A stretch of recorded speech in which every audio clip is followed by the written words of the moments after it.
तो सर मुझसे वो भी पूछ रहा था कि बाबू मिला। सर कभी झगड़ा नहीं हुआ, तभी ना वो हमसे पूछ रहा है।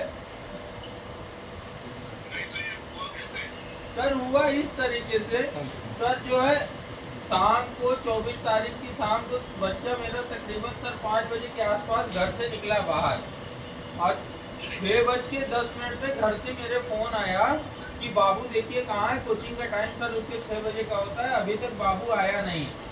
और 6:10 से ही हम लोग बाबू को ढूंढने लगे सर अगल बगल।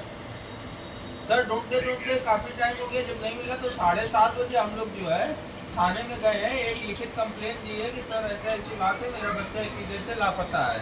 थाने में सर मुझसे कहा गया कि आप जाइए, हो सकता है आपका बेटा किसी स्कूल के फ्रेंड या समथिंग किसी के साथ इधर उधर कहीं चला गया होगा, जो है उसको ढूंढिए, नहीं मिलता है तो फिर बताइएगा। फिर सर हम लोग स्कूल के उसके दोस्त के घर इधर उधर सब जगह गए, लेकिन सर कहीं उसका पता नहीं चला। तो फिर हम लोग फिर 9:30 बजे के आसपास थाने में गए सर। फिर वहाँ जाके FIR दी गई कि सर ऐसी ऐसी बात है, अभी तक बच्चा नहीं मिला। तो उन लोगों ने कहा कि आप जाइए, ढूंढते रहिए, सोइएगा मत, एकदम लगे रहिए। तो सर मैं, मेरा परिवार और मेरे मोहल्ले के सभी लोग सर, बच्चे को करीब 30-40 लोग पूरी रात सर ढूंढते रहे। और जिसने ये सर घटना को अंजाम दिया वो भी मुझसे रह के पूछ रहा था कि बाबू मिला। सर वो भी ये दिखावा करने की कोशिश कर रहा था कि मैं भी ढूंढने की कोशिश कर रहा हूँ। और सर वो बीजेपी का कार्यकर्ता भी है, उसके पास कार्यकर्ता का कार्ड भी है, और वो अपने फेसबुक पे लॉरेंस बिश्नोई तक जैसे गैंगस्टर की भी फोटो लगा कर रखा है सर। जी सर। सर फिर उसके बाद जो है हम लोग ढूंढते ढूंढते सुबह हो गई है, और बच्चा जब कहीं नहीं मिला, तकरीबन 10 बजे के आसपास मैं रोडवेज की तरफ जा रहा था देखने के लिए कि कहीं एक बार और देख लूं, तभी मेरे पास फोन आया कि भाई जल्दी आइए। अब मैं घर से सर 300 मीटर के करीब दूर निकला रहा हूँ, तब तक मैं भागते हुए आया, मैं समझ गया कुछ अनहोनी हुई है।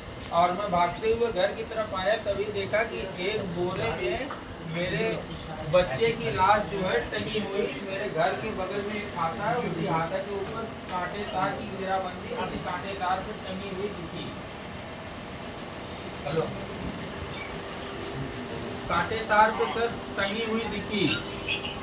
तो बोरा क्योंकि फट गया था, तो उसमें से बच्चे का हाथ दिख रहा था, और अब उस जो कपड़ा पहन के बाबू घर से निकला था वो टी-शर्ट दिख रही थी। तो जिसकी वजह से सर हम तुरंत समझ गए कि ये मेरा ही बच्चा है। तो तब तक प्रशासन के लोग भी आ गए, और लोग बॉडी को उस पे से तार पे से उतारने की कोशिश करने लगे, और हम भी और सारे लोग अगल बगल देखने लगे कि आखिर ये आई कहाँ से। तो सर जब हम लोग नज़र घुमा के चारों तरफ देखने लगे, और दूसरे छतों पे लोग प्रशासन चढ़ गया, तो बगल में दिखा उसके जिस घर से फेंकी गई थी, यानी जो आरोपी है मंटू निगम, उसके सर दीवार पे जो है ब्लड का निशान दिखाई दिया। तो इससे ये सर कंफर्म हो गया कि बॉडी यहीं से फेंकी गई है। फिर दूसरे की छत पे जब चढ़ के देखा गया तो और भी खून वहाँ गिरा हुआ दिखा, तो इससे सर ये कंफर्म हो गया कि हत्या इसी घर में अंजाम दिया गया है। जी सर। सर